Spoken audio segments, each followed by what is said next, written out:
He stood calmly among the guests, watching his pregnant wife beam with joy, while they opened envelopes he had carefully prepared. Inside, photos of betrayal, DNA results, and recordings that exposed everything. They thought he was weak, but he was silent for a reason. Planning a revenge so precise, no one would walk away unscathed. The evening light slanted low over the quiet streets of Crestwood, painting the tidy rows of houses in soft amber. Mason Whitlock turned into the driveway of his modest, two-story home, the engine of his aging sedan sighing as he shut it off. He sat behind the wheel for a moment, his head heavy with exhaustion after another taxing day at the Environmental Safety Bureau. 39, Mason felt decades older. Endless meetings, bureaucratic resistance, and corporate lobbying around the Dunmar hydroelectric project had left him mentally and physically drained. Inside, the house greeted him not with warmth but silence and clutter. Sylvie's car was parked outside, but she was nowhere in sight. Toys littered the floor, dishes had formed a small mountain in the sink, and a faint smell of burnt toast lingered. It was the kind of mess that had become routine, unnoticed by his wife but exhausting in its repetition. Mason began cleaning mechanically, his mind replaying the day's arguments with company representatives who had blatantly ignored safety standards. He was halfway through emptying the upstairs bathroom bin when something small and plastic tumbled out. A pregnancy test, its digital screen still faintly showing a plus sign. Mason froze. The test lay among crumpled tissues and toothpaste boxes, a quiet accusation. He hadn't even thought about children since the operation. It had been nearly 6 years since the birth of their twin daughters, Junie and Clara, and the vasectomy had been a mutual decision. They had agreed their family was complete. Holding the test, Mason's fingers trembled. A dozen thoughts ricocheted through his mind. He wanted to believe there was some rational explanation. Maybe it belonged to a friend. Maybe it was a mistake. But the sinking feeling in his stomach told him otherwise. Downstairs, he found Sylvie curled up on the couch, engrossed in her phone, her face lit by the screen's glow. She barely acknowledged his presence. Mason said her name, trying to keep his voice steady, but she only glanced at him before returning to whatever chat thread held her attention. When he showed her the test, she waved it off casually, suggesting it must be old, inaccurate, or perhaps something a visiting friend had used. Her tone was breezy, unaffected, even as Mason stared at her, waiting for any sign of concern. None came. He wanted to push, to demand truth, but he said nothing. The effort felt pointless in the face of such indifference. Maybe she was right. Maybe it was a coincidence. Or maybe confronting her now, without proof, would only make him look paranoid and unstable. He returned to the kitchen, discarded the test, and resumed making dinner for the girls. They chatted about their school day while Mason nodded along distractedly, his thoughts still spinning.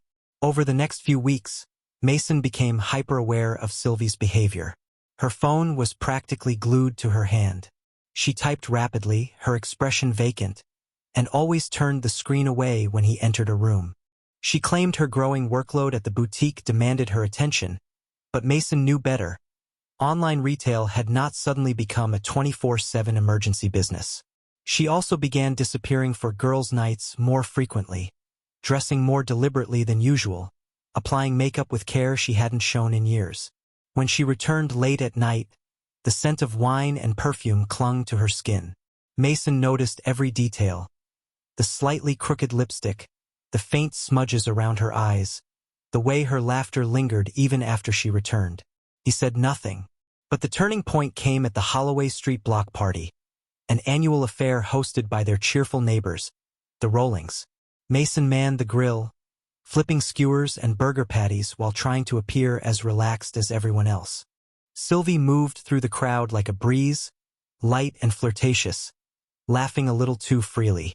That was when he heard them. Ramona Finch and Lucia Wren, Sylvie's close friends, tipsy and unaware that Mason was only a few feet away. "So," Ramona drawled with a smirk, "has Sylvie's mystery man shown up yet?" Lucia giggled. "Victor? Please, I still can't believe she bagged him. He's like something out of a soap opera." Ramona took a long sip from her wine glass. Mason's nice enough, but Victor Dane is… Phew. On another level.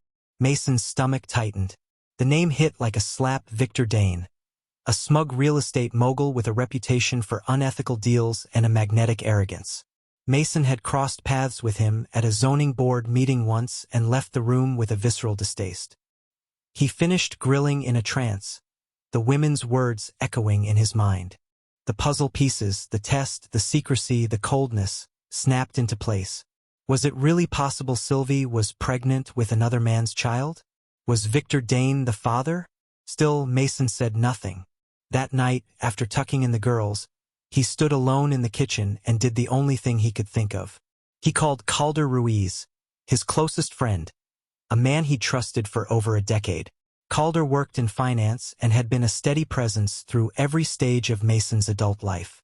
Mason's voice was quiet but urgent as he shared what he'd found. The test, the behavior, the conversation at the party. Calder listened in silence, occasionally murmuring affirmations. He said they'd meet the next day and figure things out.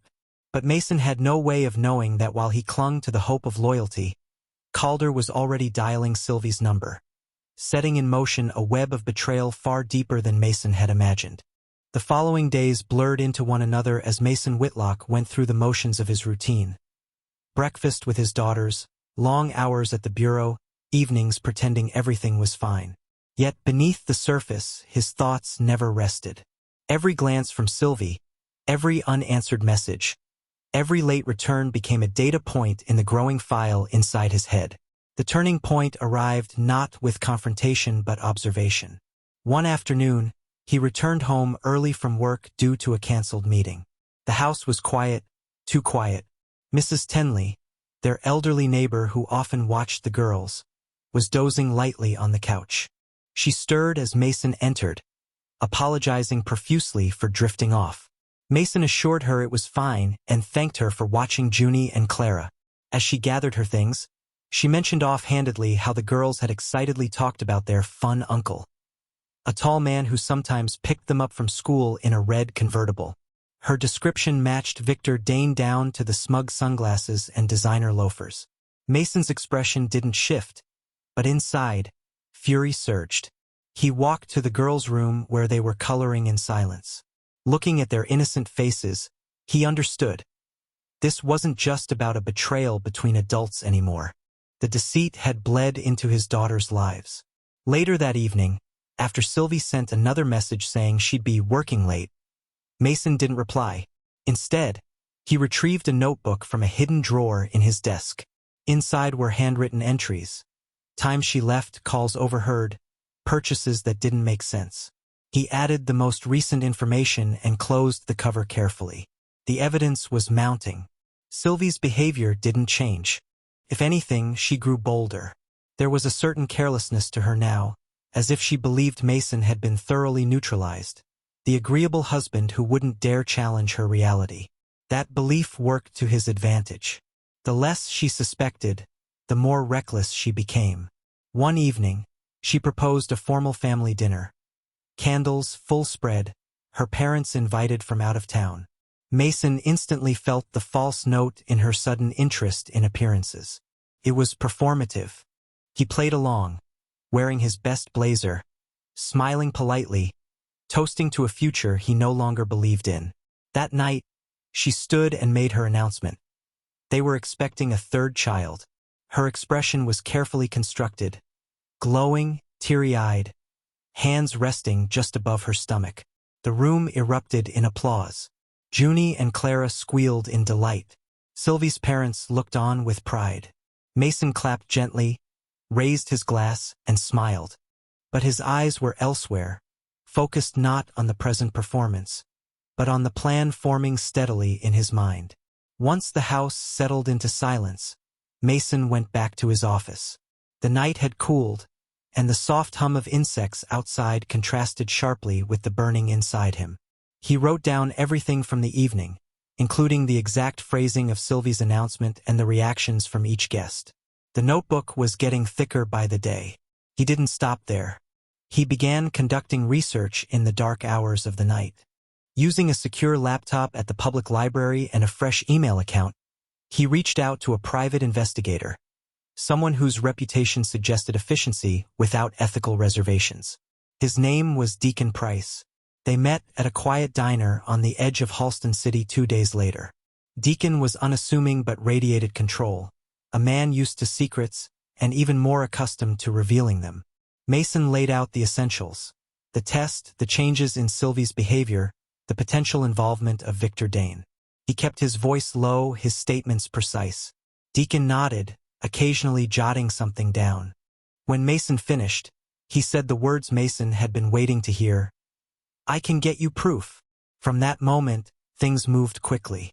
Surveillance began immediately: discreet photographs, hotel records, phone logs. Deacon's updates arrived via encrypted messages, each more damning than the last. Back at work, Mason juggled his professional responsibilities while mentally preparing for the unraveling of his personal life. The Dunmar project remained a festering sore in his professional conscience. Global Tech's attempts to bypass regulations were growing more brazen. Late nights were spent buried in environmental reports, seeking legal contradictions, regulatory loopholes, and corrupt paper trails. During one such night, Lucia Wren, his colleague and occasional confidant, appeared in his doorway with a weary smile. She warned him that whispers around Global Tech hinted at aggressive tactics, that people who pushed too hard had a habit of getting silenced. Mason nodded grimly. He had no intention of backing down. Around midnight, Mason's phone buzzed. A text from Sylvie: "Working late again. Don't wait up." He stared at the screen, unmoved. The message had become routine, devoid of effort, lacking the courtesy of disguise.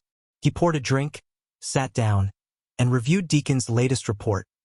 Time-stamped images of Sylvie and Victor exiting a hotel, arms linked. A scanned receipt for champagne and a 2-person spa service. A video clip with just enough visual clarity to remove any lingering doubt. But Mason was not ready to act. Not yet. Each document was labeled, saved, stored. His aim was not just personal vindication. He wanted this to be public, undeniable, irreversible. In that moment, as the house lay dark and silent, Mason made a quiet vow. They thought he would stay passive, the loyal, clueless husband. They had no idea what he was building. Soon it would be time to bring the curtain up. The air inside the Whitlock household had grown heavier with each passing week.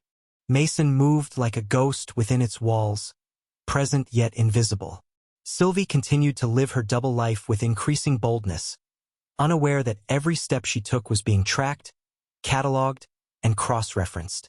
Deacon Price's reports arrived like clockwork.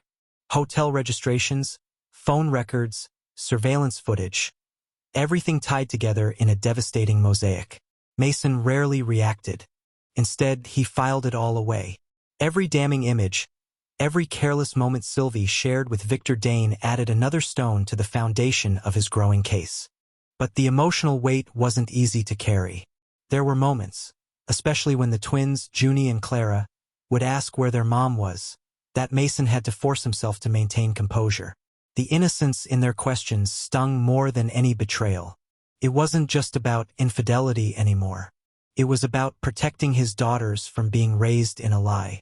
Mason's plans deepened when he reviewed bank statements and investment summaries one rainy Saturday afternoon. There were anomalies he couldn't ignore, small amounts missing, then larger ones. Transfers that hadn't been approved. Accounts he didn't even recall opening. The trail led to Calder Ruiz. The realization hit harder than he expected. Calder had managed Mason's finances for over a decade. He'd stood beside him during his wedding. He was the godfather to the twins. But behind the scenes, he had siphoned off funds and funneled them into a property venture tied to Victor Dane's name. It wasn't just betrayal, it was conspiracy. Mason wanted to storm into Calder's office, to demand answers, but instinct held him back. That wasn't the way to win. They needed to feel safe, secure, overconfident. So instead, Mason called his attorney, Ivy Kessler, known among insiders as the kind of woman who didn't just play legal chess, but made her own rules. They met in her glass-walled office overlooking the East Shore skyline. Mason explained everything: the infidelity, the financial abuse, the recordings, the pregnancy deception. Ivy leaned forward, her eyes cold and calculating. "We'll need to move assets. Quietly. Create distance. Prepare for war." Mason nodded. He'd already begun the process, but now it would be official. Trusts were established for Junie and Clara. The prenuptial agreement, long filed away and forgotten, was revived and reinforced with updated amendments. Any shared ownership was carefully untangled. At the same time, Mason intensified his work against global tech. The development firm's environmental violations were stacking up. Backroom deals, manipulated reports, forged impact studies. He was slowly stitching together a story too dangerous to ignore. He knew the corporation had deep pockets and powerful allies, but he also knew their arrogance would be their downfall. Meanwhile, Sylvie and Victor moved as though nothing was amiss. Their rendezvous became less subtle. Their confidence, bolstered by the illusion that Mason remained blind, only fed their recklessness. Mason received an image one afternoon from Deacon that captured them seated at an upscale cafe, holding hands across the table in full view of the public. That night, Sylvie returned home, humming a melody Mason didn't recognize. Her eyes were brighter, her steps lighter. She barely noticed him as she passed through the hallway, phone in hand.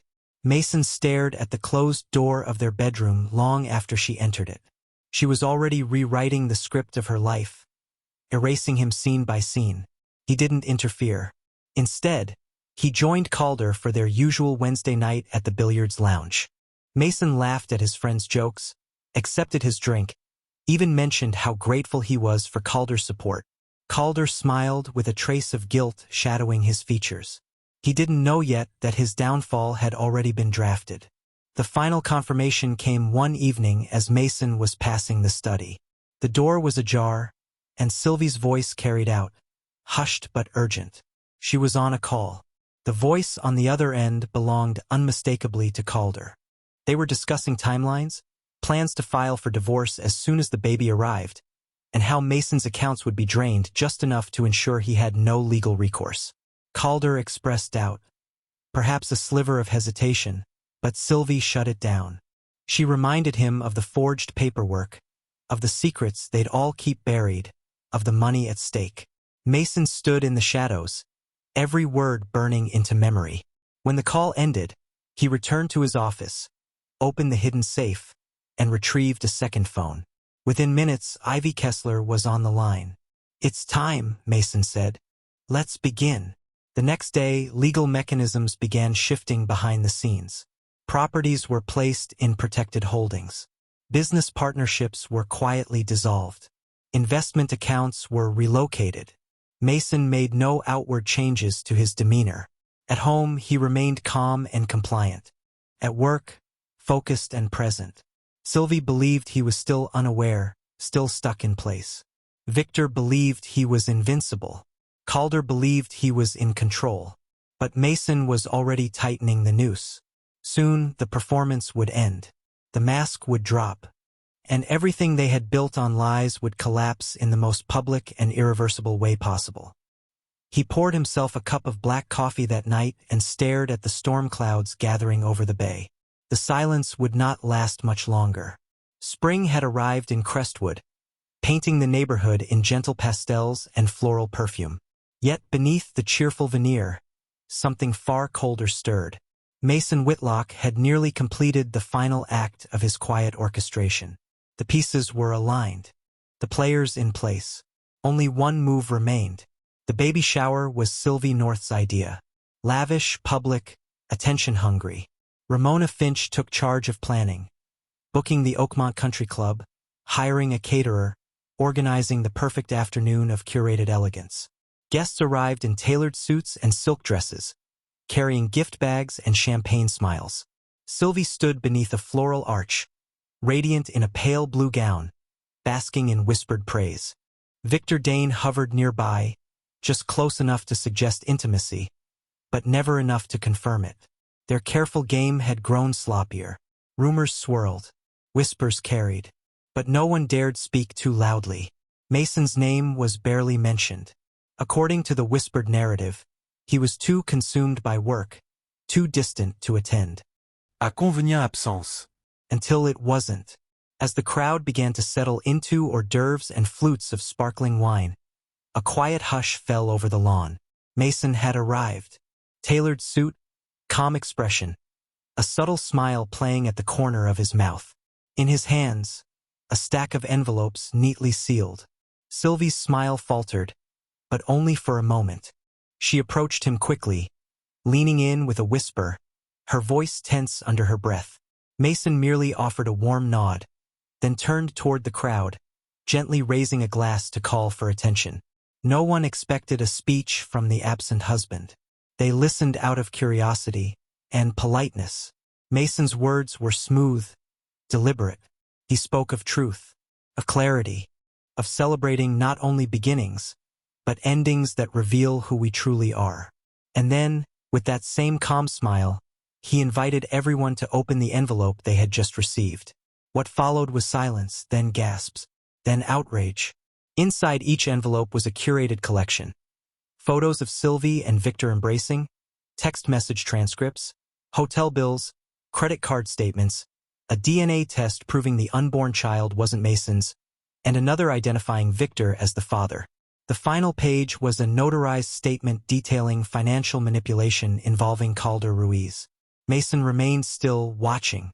Sylvie stood frozen, the blood draining from her face. Victor tried to step forward, to salvage control, but Mason raised a phone and played a recording. Their voices laughing, mocking, outlining how easily Mason had been deceived. The crowd erupted. Conversations overlapped. Guests stood in stunned silence or whispered into phones. Near the garden, a new figure emerged, Naomi Dane, Victor's wife.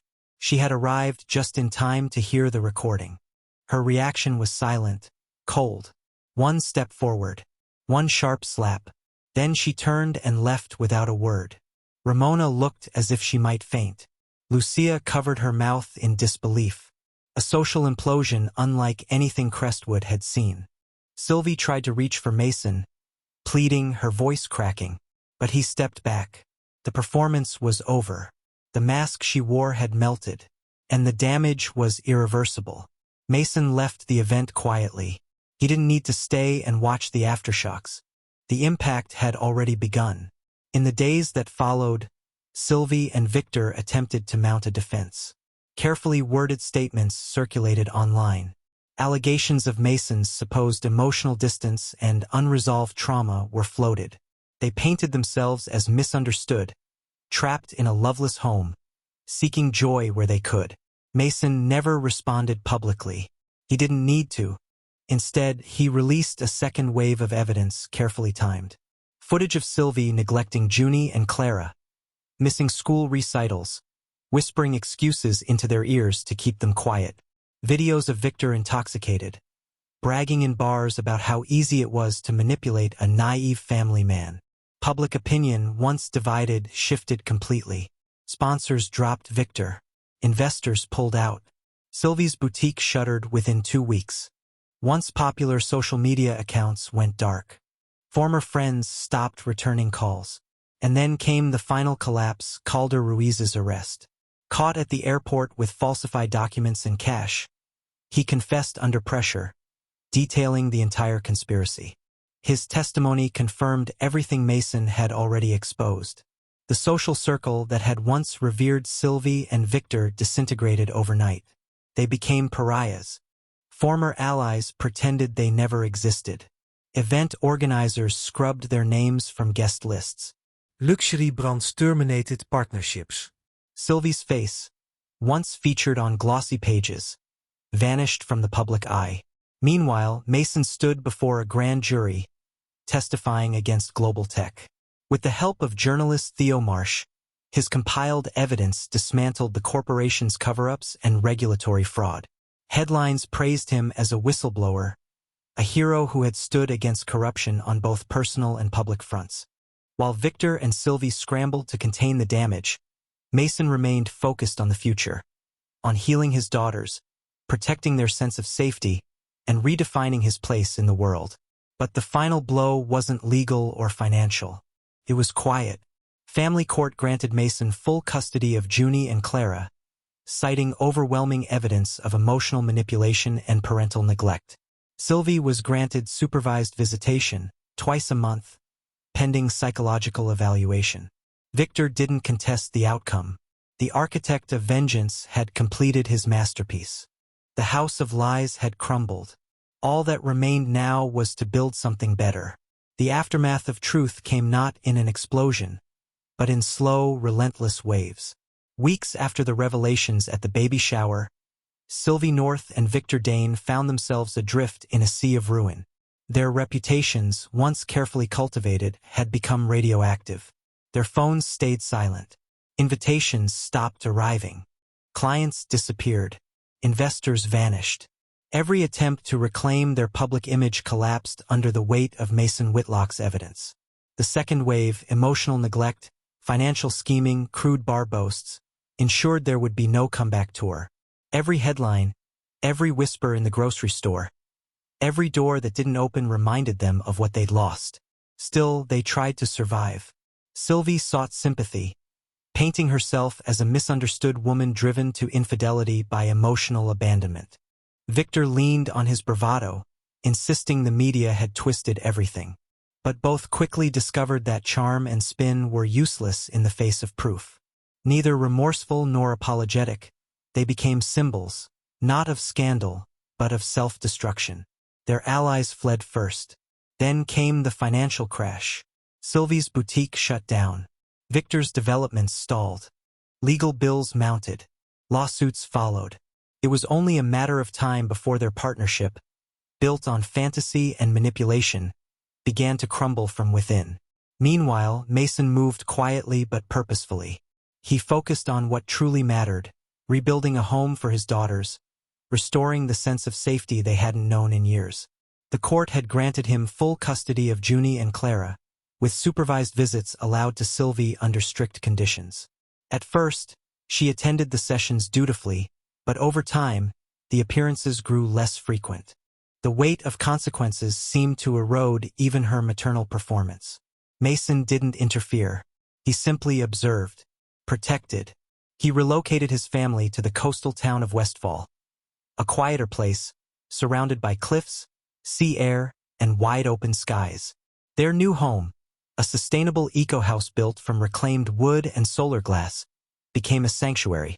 It overlooked the ocean, where the tide ebbed and flowed with soothing rhythm, not unlike his own recovery. Mason's work with environmental justice deepened. With the collapse of global tech following his testimony, he launched the Bright Horizon Foundation, an initiative that served two missions: environmental reform and support for children affected by parental betrayal and custody crises. The foundation quickly gained national recognition. He wasn't alone in this endeavor. Theo Marsh, the investigative journalist who had helped uncover global tech's secrets, became a close collaborator. Together, they exposed other environmental abuses across the state, bringing justice to neglected towns and silenced communities. But perhaps the most unexpected gift came when Mason met Talia Noor. A marine biologist and single mother, Talia had moved to Westfall for research and peace. Her calm energy, fierce intelligence, and quiet resilience mirrored the very traits Mason had spent years cultivating in himself. Their first meeting, sparked by a shared interest in shoreline conservation, grew into long conversations, quiet beach walks, and, eventually, connection. Talia's son, a bright and curious boy named Elias, quickly bonded with Junie and Clara. For the first time, Mason saw his daughters laugh without shadow, their joy no longer tinged with confusion or fear. Mason and Talia's relationship developed slowly, intentionally. There were no grand declarations, no illusions, just steady, honest growth. Two people who had survived emotional storms and still chose love, not out of need but from quiet strength. 2 years later, they married in a small ceremony on the beach behind their home. The children stood barefoot in the sand, holding seashell bouquets. There were no photographers, no headlines, only family, community, and wind in their hair. Far from the spotlight, Sylvie and Victor's stories took darker turns. The schemes they attempted to revive in another city fell apart quickly. Desperate and reckless, they launched a fraudulent investment network targeting wealthy divorcees, a plan that unraveled just as spectacularly as their reputations. Arrests followed. Investigations exposed years of financial deceit, embezzlement, and conspiracy. Sylvie, now using her maiden name, was sentenced to 10 years in prison after a high-profile trial in Manhattan. Her once stylish appearance was replaced by a standard jumpsuit and weary expression. Victor received 25 years for fraud, tax evasion, and racketeering. His empire was dismantled, his name scrubbed from every building he once tried to own. Calder Ruiz served a 3-year sentence. Upon release, he scraped by doing janitorial work at the very country club where he once brokered luxury deals. His fall from grace was as public as it was complete. Others, like Naomi Dane, found strength in the ashes. She used her divorce settlement to open a pediatric clinic for underserved families. Her quiet resilience became an example in her community that betrayal didn't have to break you. And Mason? He thrived. His foundation expanded to multiple states. Awards followed, though he rarely attended the ceremonies. For him, success wasn't in trophies. It was in the letters from children the foundation helped, the restored wetlands, the girls sleeping peacefully at night. Emma and Clara, now teenagers, often joined him on projects, developing their own interests in biology and environmental law. They knew what their father had endured, and they knew he had never let it define him. One evening, standing on the deck of their coastal home, Mason watched the horizon as the sun dipped into the ocean. Talia joined him, wrapping her arm through his. No words were needed. The quiet was enough. The vengeance was over. This was a life rebuilt, not from rage, but from clarity, truth, and hope. And this was the legacy Mason Whitlock would leave. Not as the man who was betrayed, but as the man who rose, who protected, who created something better in the aftermath. The architect of vengeance had become an architect of peace.